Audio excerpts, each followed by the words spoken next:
Welcome. These will be my thoughts on Runaways Season 1, Episode 8, Tsunami. The episode is rated TV-14, so this video be there will be spoilers for the episode, the ones leading up to it, and potentially the various MCU and adjacent things that come out when this episode first premiered. And I, again, am very just shy of being able to say I love the episode. I think I'm going to start with just talking about the couple of things that bug me. So you may already know about me. I love when a TV show is able to bring together a lot of seemingly disparate plot threads. Prison Break, Terminator Sarah Connor Chronicles, Agents of S.H.I.E.L.D., The Gifted, like there's some Legion, there's some shows that are able to do it incredibly well, and I just don't think it completely works here. I admire the attempt, like A for effort, 100%. There's just one of the things is the way that time works here, because they have so many things that are all sort of happening at once, or at least it's a little weird how, okay, so Chase, like, I accept that he agrees to walk away, very early in the episode. He's like, he'll go to his room, he'll stay there. But then, like, most of the episode is done by the time he starts to go back down, and suddenly he's like, you have to let me go. Well, like, what changed? Like, is this supposed to be happening, like, just a few minutes after the last time we saw him? Because it doesn't seem that way from Frank. It seems like Frank, this is after he tried healing Victor, and it went a little bit sideways, so that means Chase was just sitting up there for a very long time. And it's difficult. It's really, really difficult, especially when you have this many different things going on. I think they got overambitious. I really think that's I think, just basically, like, the whole episode is people traveling or showing up or discussing a thing, which is fine. I'm not saying that that's by itself a problem. But there's so much of it, though. Like, there's so many different characters. Like, when this episode starts, basically, let's see, had anyone arrived other than... No, that's... Holy crap, when this episode started, it was just Victor, Janet, and Chase in the garage. And then, over the course of the entire episode, like, 10 people or something all converge on this one location, but some of them show up way later than others for reasons that I don't think really hold up to scrutiny, which just the yeah. I was also just not sure of some of the... I think I've pretty much made my point. I'm trying not to repeat myself here. But the another thing, still some frustrating stuff with Gert. Really didn't think her voicemail greeting needed to be another joke about progressive politics. Again, I swear, I don't mind jokes about progressive causes. I am progressive, but I love a good dig at our expense. I think it tends to be that it's progressives who write better jokes about that. Like, I'm not sure I can offhand think of a really, really funny joke about progressivism that didn't come from, like, off the top of my head, Kalen Conrad, Dead Domain, Little Hoots. I think those are the, like, primary ones where I really think, like, okay, when they want to make a joke about progressivism, like they just freaking nail it. Like it's so funny. Um, and yeah, so far on this show, like it just feels like it's being written by people who don't particularly like. I mean, I don't think I've mentioned it before now, but they did go ahead and make Gert have like dyed hair. You know, like it just feels like a parody, which by itself wouldn't be such a big problem if we weren't clearly also meant to feel pathos from this character. And when they go for that, it works, you know. Yeah, I think that might cover one thing that also look, I get that there have to be setbacks. I think considering how much time has been spent, you know, both by the characters and the show itself, I think it's a little bit too much to just have the laptop of recordings smashed. You know, that's just, you got to be really careful with a turn like that, and I don't think they quite handled it right. I think it's the kind of, look, I get it. I 100% understand. Chase is thinking, you know, Victor is going to die if not, if the video is released. And Alex doesn't do himself any favors by insisting they're gonna do it with or without them, you know. Again, it would have hit harder if we had spent more time with Chase, but there's so many different things going on here that we don't have time to, so he just kind of pops up briefly here and there. Like, I'm sorry, I don't want Victor to die. I hate the idea of Chase losing his father, even if his father, you know, is abusive. Like I think there are other things they could do there that I would feel much more happy about as like, you know, I accept if they're gonna go for a tragic turn. I think that could work, but part of me wants him to be able to. I want Victor to redeem himself, to become a better person. I'm not saying, you know, if you like in real life, if we're talking about people who are abusive, I'm not saying you have to give them a second or third or fourth or whatever chance. That is 100%, that is up to you and experts. But we've spent so much more time with, like, comparatively, I felt way more about Amy, and she didn't have much screen time, but she's important to Nico and Alex. And like there was actually compelling, like we're getting all these revelations about like, oh, this is what actually, you know, we still don't know everything that happened, but I'm thinking like it looks like murder, not suicide. And yeah, whoever the figure that popped up there at the end, I don't know, I mean, maybe Jonah, but then I guess he would probably have tried to make it a sacrifice. So I'm not entirely, yeah. But that's genuinely, I'm not currently thinking Robert or Tina, because they seem genuinely shocked when she was dead. So unless they just have like worse short-term memory than even me, I don't think it was them. But yeah, that was great. That was one of the most effective things, in my opinion, about this episode was the little bits and pieces, drip feed of information for the mystery about Amy. Can you tell I'm kind of worked up about this episode? Yeah. Like I said, there's stuff that I really find.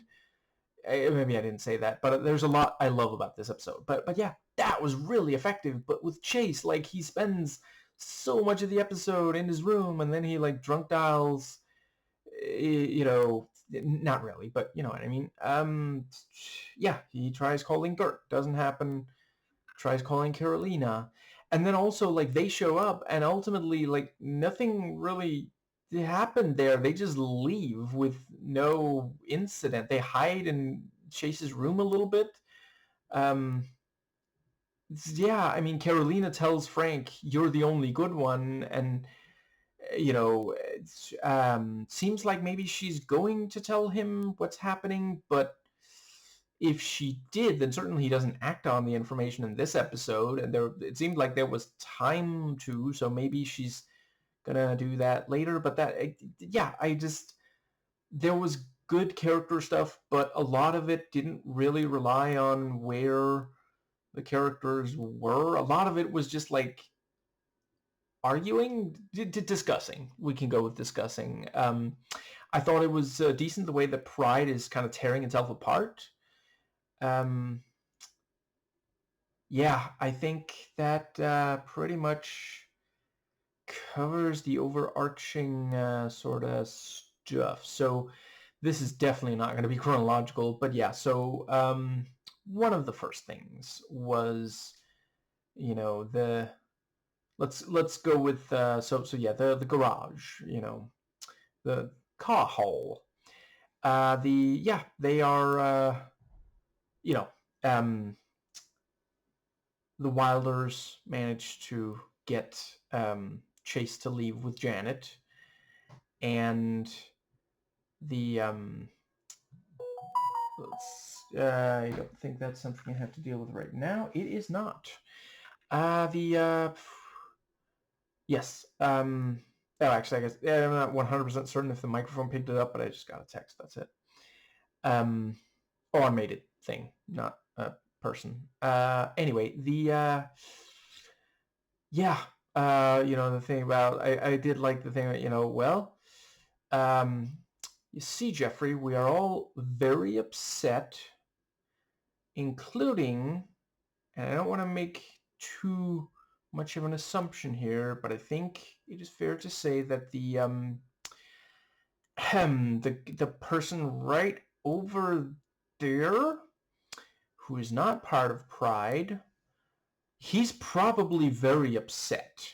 And I think that getting him away from what we're about to do, I mean, the stuff that just happened here, I think that might be really beneficial. Don't you agree? So that was a good, and I like that she lets him drink, because, like, okay, seriously, if you're not gonna let him drink under those circumstances, you really must be militant about, like, I get, what he's 17, so a lot of people would say it's too young to drink. I'm not the right person to ask. All I drink is water. But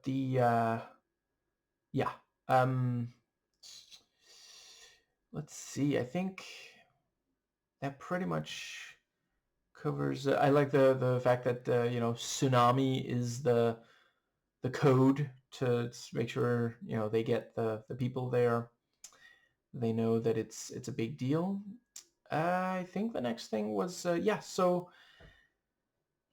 Nico talks to Alex like, dude, I'm not gonna leave until you tell me what you know about Amy.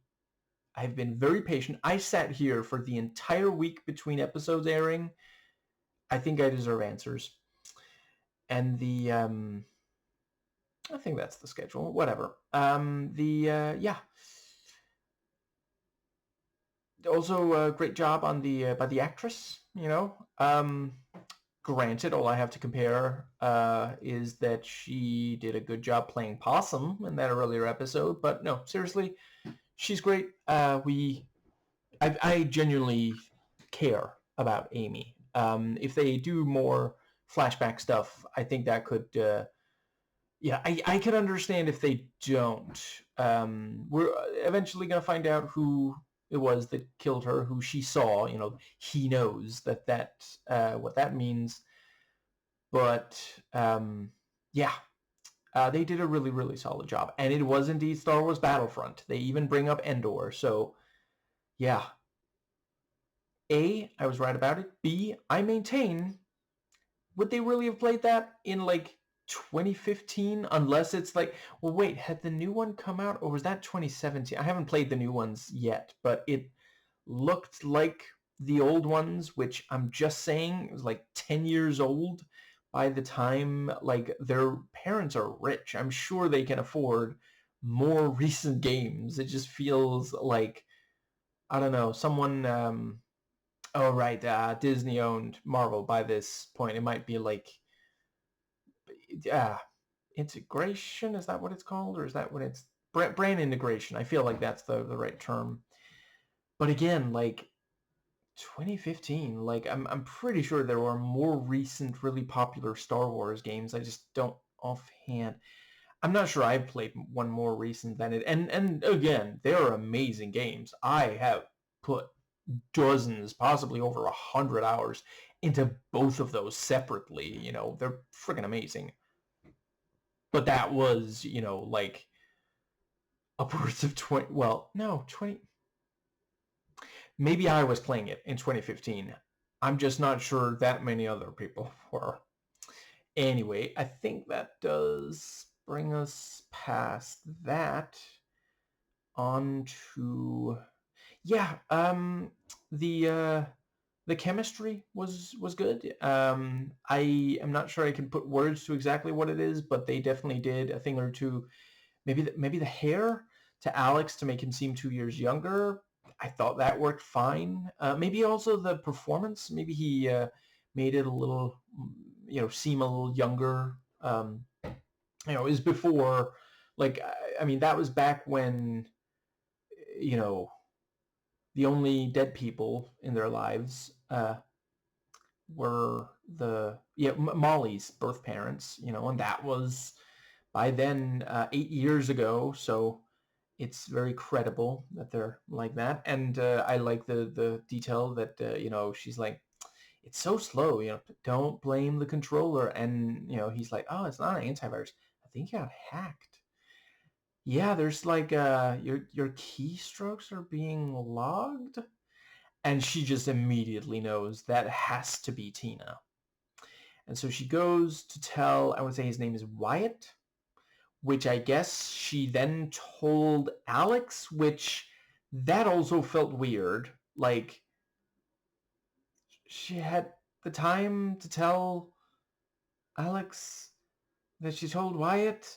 So Alex knew about Wyatt before. I mean, okay, I guess he wasn't present when, like, Gert met Wyatt, but because they referred to him by name, so they already knew about him. I don't know. It feels a little, um, but yeah, I do appreciate finding out. That's how he knew her password. Amy gave it because she spent a lot of time cracking it, and the detail. That was something that was part of why it really worked for me. The when Amy says, "I just wanted to beat her just once," because like that is a lot of people have that experience with one or both of their parents. So that I think a lot of the time the show works well when it is integrating this, like, these universal teen experiences with the comic booky stuff. And yeah, I do kind of feel bad for the Yorks, but at the same time I don't really blame Molly. Yeah. Um, and Dale just rambling, and the thing with, like, it's going to be great. Look at all the crosses, which is great because that is her faith, which I do also appreciate because that is like, yeah, there are a number of American Christians and Jewish people who feel a little uncomfortable around each other. Yeah. Let's see. Yeah. I like the part where I think it's is it maybe I almost remember her name. Is it Catherine maybe? I think Catherine is the name of Alex's mom. When she sees Victor and she's like, Victor, Jesus, is he alive? Jesus? No, not for about 2,000 years now. Read a book. But yeah, I do appreciate that the reason Gert doesn't answer, and later she's like, called me first, but yeah, the she's like, the reason she didn't pick up the phone when he called was that she doesn't want to sleep alone tonight. So she is, taking over for Tammy, hanging with the T-Rex. And I know, technically not a, whatever. And let's see. I think that pretty much brings us to the... I appreciated that Carolina was less annoyed by Gert this time. She's kind of just, wearing her down, I guess. Like, you don't want to be alone with Chase because he kissed you, and you like Nico, who likes Alex. I'll drive. That was also a fun bit of yeah. And yeah, and she's like, oh, Chase called me first, and even Dino De Laurentiis is like, Gert, priorities. They are still, that is another thing. They're still pushing a little bit too hard, too far of what they can do credibly outside of the uncanny valley with the yeah. I do appreciate that the Velociraptor, the way that she's like, oh, sit anywhere. No, don't sit there. You got to keep your pets off the furniture. It's good to have boundaries. And then she's like, just sit down. Because it's like doing that thing that some dogs do, where like walk in a walk a circle the same spot for a little bit, which obviously, like, originally they would need to do that because I want to say grass, something like that. Grass is always greener when a dog's lying on it, and yeah, I mean, that's another thing. It keeps showing up, and then it's like, oh, Chase is afraid of it, and Alex is afraid of it, and she pets it. Chase doesn't get to pet it. It comes with, but no one notices, even though it's making a lot of noise. And it just felt like maybe someone writing on this episode was worried that it was going to get too, like, melodramatic, which I can appreciate, too dark or something. But I don't think that was the best way to, yeah. Also just not entirely sure. I guess because she misses Molly, that she brings the dad, because, like, I get that teenagers make mistakes, and that's fine. I don't mind flawed characters, especially we need more like neutral. We need more depictions of women making mistakes, where it's treated as it is in real life, just like, well, everybody makes mistakes. We gotta get away from all these depictions where a woman doing something wrong means that she's like the devil. But just so she's bringing it everywhere. She doesn't even have a neuralizer, like, and but yeah, when it's an actor directly interacting with, again, I'm thinking animatronic, possibly other kind of puppet, it worked. When she's like petting it, and when it's like, growling at Chase when he's about to pet it, that really worked. It's when it's jumping around that it's just too much. And again, nobody even notices. I almost forgot that they even brought it there, which also, just like, part of it is that the fact that Gert can command it just like that, and it really does always listen. Like, if it does something that she doesn't want, it's because she didn't think to tell it not to, basically. I'm sorry, that kind of takes away a lot of the potential excitement about, it's thrilling to imagine, like, is it gonna rampage or something? Are they gonna be able to, and there's just nothing. Like, it's the kind of thing where you'll want there to be, like, hypothetically, let's say that there's a thing where she periodically has to go and pet it to calm it down. If she doesn't do that, it starts, like, chewing up stuff, or it gets really anxious, like like a rescue, and then they could have a thing where Gert is in one side of Chase's room, the yeah, the dinosaur is in the other, and Chase is there in the middle, and he's trying to reassure, no, don't worry, I'm okay, just I think I need space, and so the doors close, and then Gert gets over there and pets it right before, and we can see it,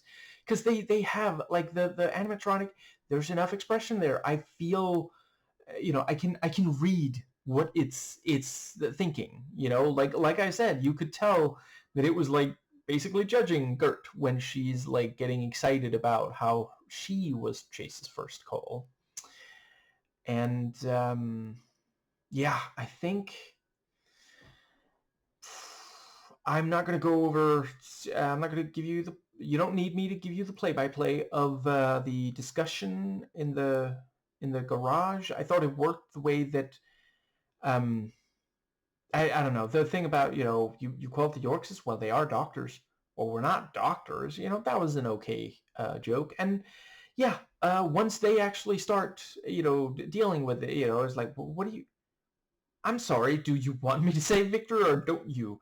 Direct pressure is the best way to go, and I like Dale saying, this is wartime, pass me that tourniquet. And it's like, well, he could lose his arm. Well, it means he survives, and I forget which of them, but one of the Yorkses, turns to Catherine and is like, hey, could you get us some, sutures and such? And Catherine is like, I heard a reason to go away and not be watching you stick your frickin' fingers into his open wound, and I'll take it. And yeah, at first, yeah. So Leslie does show up and is like, "You gonna tell Jonah?" Hell no. And I guess I'll talk a little bit more.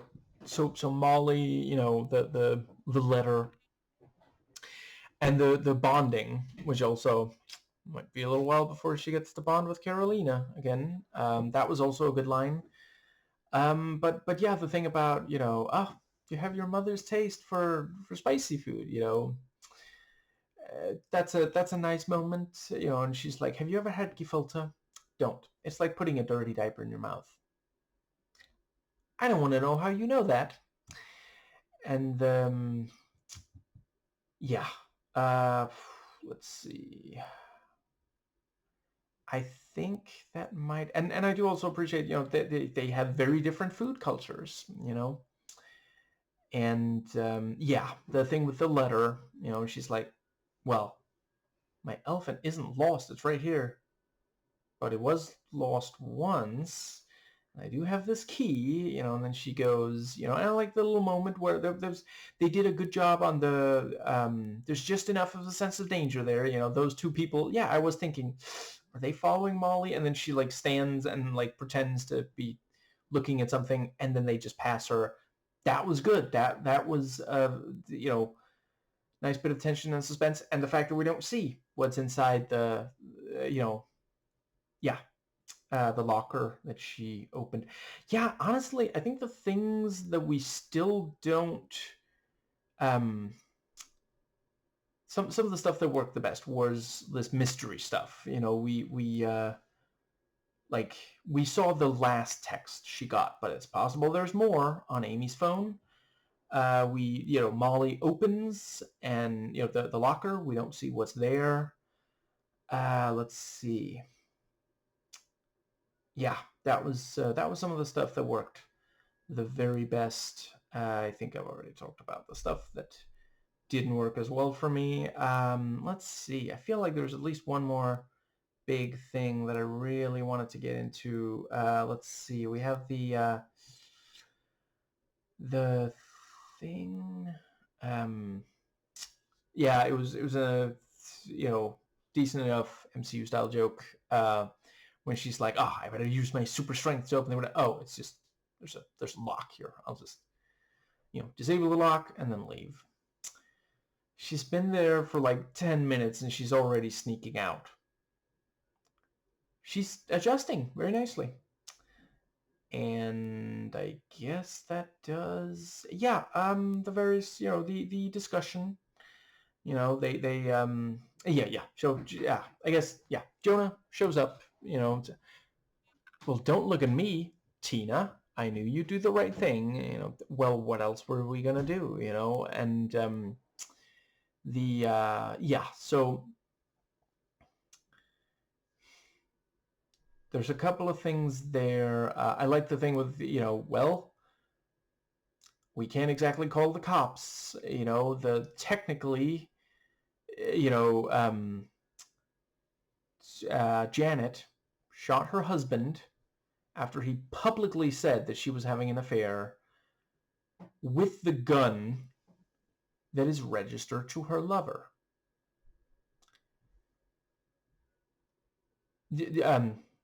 Shot with, not communicated the affair with. And yeah, I mean, point to the inaccurate factual statement there. The cops find out about this, they're gonna have to book Janet on one count of attempted murder, two counts of soap opera, and yeah, I think that pretty much. I like that Janet and Chase do spend a tiny bit of time after. I wouldn't have minded if there was more, but it worked the way that, yeah, like genuinely they don't want him dead. There was no other way, and I guess that pretty much, I thought that, yeah, Nico and Alex talking about how she's mad at him, and, the thing about, like, he feels like he should have stopped Amy from dying, and Nico's like, how could you just keep this to yourself for all this time? I need to know what happened to her. I thought that worked well. That was genuinely moving, Um, and for my money, I get where Alex is coming from. I do think he was the one in the wrong. I don't think that Nico is being unreasonable. I think, yeah, I thought it worked when Frank shows up and she's like, okay, so there's something really secretive here, and he's like, well, that's just life with you, isn't it? Appreciate the acknowledgement that a number of cis-het white men can be really dramatic and, like, snap at people who, like, you really, dude, you really think this is the time to get into this? You maybe want to focus on what's happening here instead, and, like, go over this later, and Leslie points out as much. And yeah, I mean, some of it is also that he's an actor, ego, yeah. I'm not saying every single actor, but a number of them. And I like the brief moment with, the Yorks acknowledging, this was so painful. They really don't want to have to leave Molly behind. And it's, again, sometimes parents send their offspring away, and it doesn't mean that they hate them, but that's very, very difficult to understand at that age, like, so many people don't acknowledge, like, at that age, one's brain has not fully developed. That's just scientific fact. I think is maybe 25. Don't hold me to that, but, like, certainly not teenage. Let's see, where is she? She's not 17 because she's younger than the others. But yeah, younger than 17. Her brain is not fully developed. And I think, what does that leave? I did think it worked that Alex noted, he watched some of them, and, there's that acknowledgement of, like, well, they don't like doing it, so why do they do it? I thought Gert's sarcastic remark, Carolina is like, that's the guy that stared really intently at me. And then Gert is like, isn't that just how guys stare at you? That was, yeah. I'm impressed that she knew him by his car. That also felt like, I'm sorry, did you see him arrive? Didn't you arrive after him? Did you even take notice of him before he walked right up to you near the end? And he didn't walk directly to his car after that. He walked directly to Frank after that. So, like, yeah, there's just, they have too many pieces in play at once. So there's these little things that just don't completely, because like at the same time, they want Jonah to have an effective entrance like that. So yeah, he's gonna be in his car, but the fact that she, and I'm thinking that's also like later, because they don't actually interact with him in the house, but I'm thinking later they're going to be like, he was at the house that night, so it's important, but they don't have a good way for it to happen, because if Jonah realizes they're there, he's going to have a reaction to that, and there's no room for that in the episode. It's already packed to the brim. So instead, because like, how are they going to see his face without him seeing theirs, Yeah. Um, I think, yeah, I like the whole thing with, so yeah, they discuss, and yeah, Jonah's like, well, Janet, you know, get in there, and the yeah, they start discussing, maybe it should be someone else, and, well, what has Dale ever done? I did the mind wipe serum, and then, his wife is like, we patented it together, just in case, and it was, listen, I'll say I'm Spartacus as long as everybody else goes along, which is also just a decent joke, because, like, I mean, I feel like part of the point of saying I'm Spartacus is that not everybody else has to. Someone has to be the first to go I'm Spartacus. So it's yeah. I think the yeah. Let's see. The yeah. Ultimately, Janet says that she, right. So we have the, well, let's see. There's the thing. Crap. I'm not remembering the order, but I did think of what, I think Jonah points out, you're gonna die, so your kids are gonna die, and several of them are like, oh come on, that's not fair. Don't go there, And yeah, Dale, grabs the gun. That was also, it was a good detail. I think I neglected to mention that, but that was a good detail that she specifically shot with Roger's gun, so like, yeah, 100% they cannot, because like this is very much a case where if not for these complications, like, yeah, like call an ambulance, like what are you doing? I, this is a situation where you need to call Victor an ambulance, and after you chuckle at, saying you're an ambulance, then you get him actual medical attention, but they can't do that because, GSW, gunshot wound, that's what they call it. And that's that whole thing, yeah. Uh, right, Frank, his healing hands, and the thing with, bore him to death, and yeah, it's like, okay, Victor, can you hear me? He can hear me. And it's like, you're squeezing my hand too hard, and Victor's like, baby, I ain't holding your hand, and she's like, whose hand was I holding? Yeah, I couldn't decide which of the classics to reference, so I went with both. But the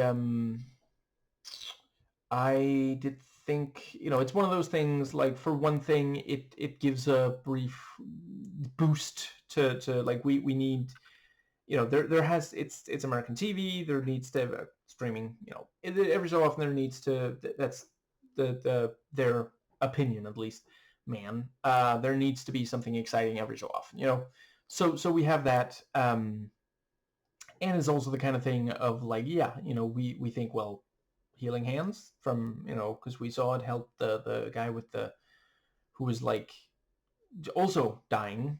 So that was a good. But yeah, ultimately, like Robert is like, Janet, you have to say goodbye to Chase. You know how that's gonna, and then yeah. So then, oh right, I did also want to mention, yeah, Dale, pointing the gun, and then Jeffrey is like, dude, you don't know what you're doing, just drop it, and then he literally drops it, which like very poor choice of words.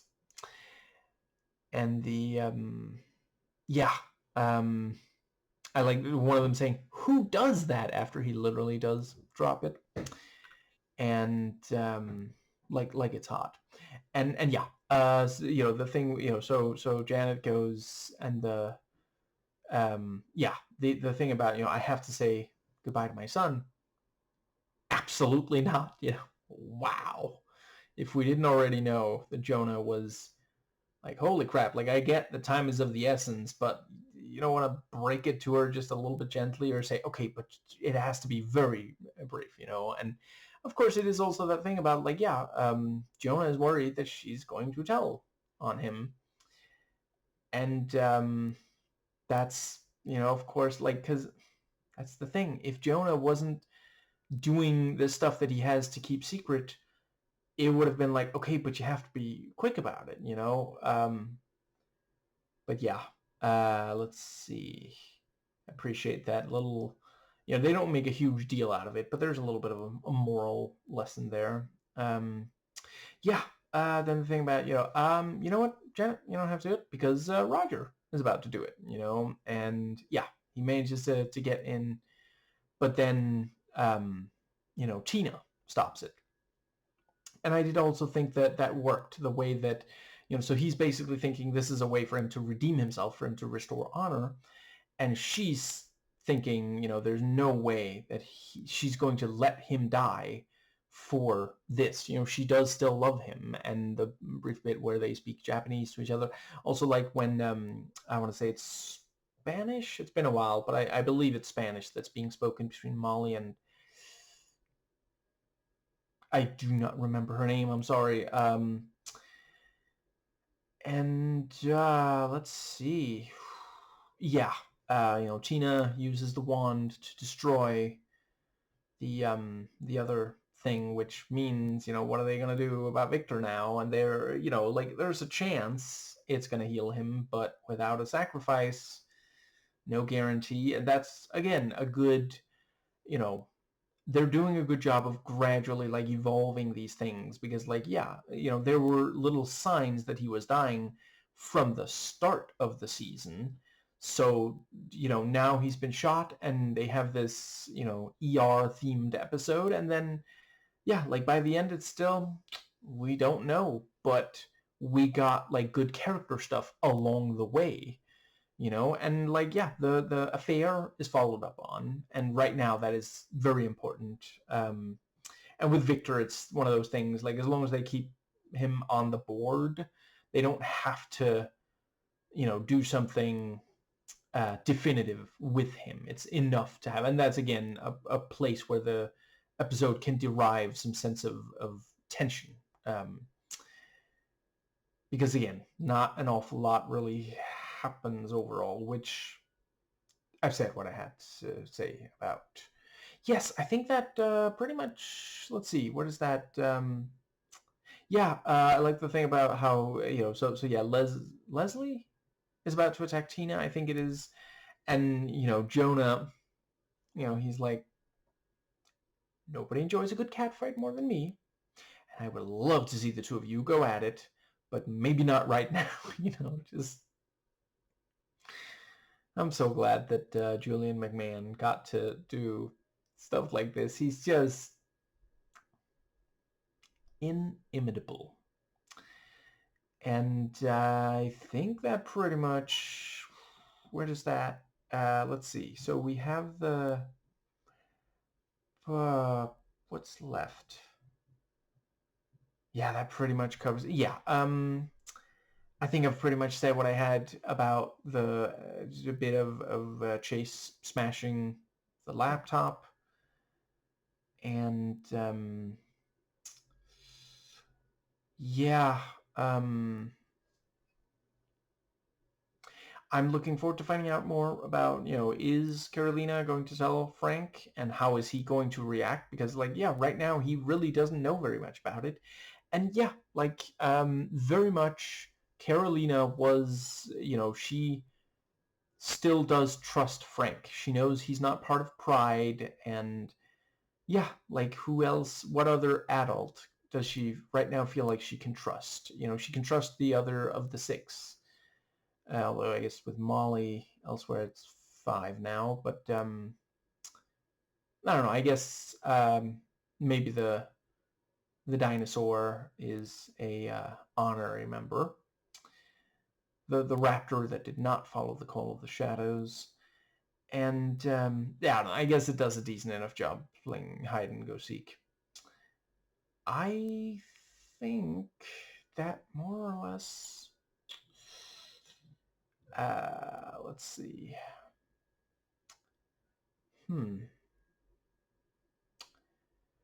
Yeah, I liked when Chase does finally go to talk to, and Frank won't let him pass, and they argue over who can beat up who. And Frank even brings up, I mean, maybe you didn't watch my string of action movies for the foreign market, but I know martial arts.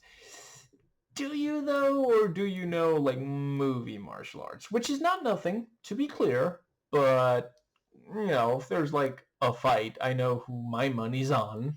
Um, yeah, I think that pretty much covers the entire episode. Yeah, I I think, yeah. So there's two episodes left of the season. Should be able to get to them both soon. Really excited to see how it's going to. I do feel fairly confident that there's going to be, something, really noteworthy in one or both of these last two episodes. And yeah, I think they've done a good job of, building up. Like, we know a tiny bit, like, there's the thing about, like, what did he say? The dig is about to begin, and there's like a specific area that's extremely important for them to own and work on. And it'll, if they don't get it right, it'll kill everyone. They need Victor alive for it. So you've got these little things that can all be brought together, hopefully a little bit less awkwardly than this episode. But yeah, I think that might cover. Let's see. Yeah, I thought it worked. The thing about, I'll find Amy's stuff. Not that my parents were really looking, because, like, yeah, the alpha user set Wiz to warn if anyone entered Amy's room. It has been dormant for 2 years. I guess every so often they send someone in to dust. It didn't look like, unkempt. But they keep a close eye on them in case the spirits of the room get to them. And yeah, it felt credible that they wouldn't have found, because, like, they're essentially in denial about it. That's part of the trauma. The entire family unit is really torn apart by the loss of Amy. So yeah, that felt and yeah, now we have, earlier there was Amy's diary. Turned out there was nothing there. I hope they're not going to do the same thing with the phone. I think it's okay that the diary didn't have answers, because it accomplished that. Tina tells her, if you wanted to see Amy's diary, you should have just asked.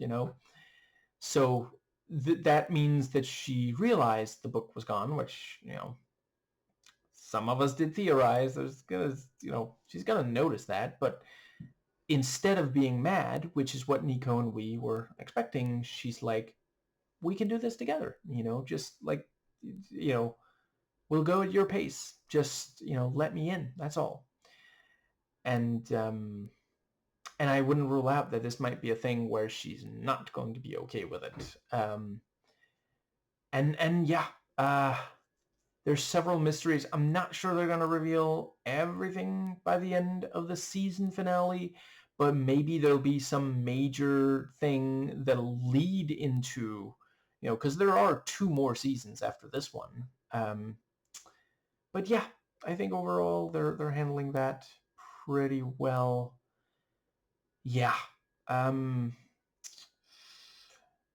think that does pretty well cover yeah.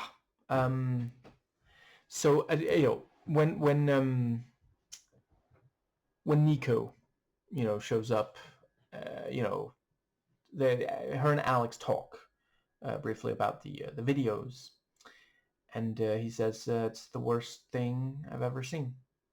It might be the worst thing anyone's ever seen. So by mistake, you downloaded the miniseries, not the arc, of Agents of S.H.I.E.L.D. of Inhumans?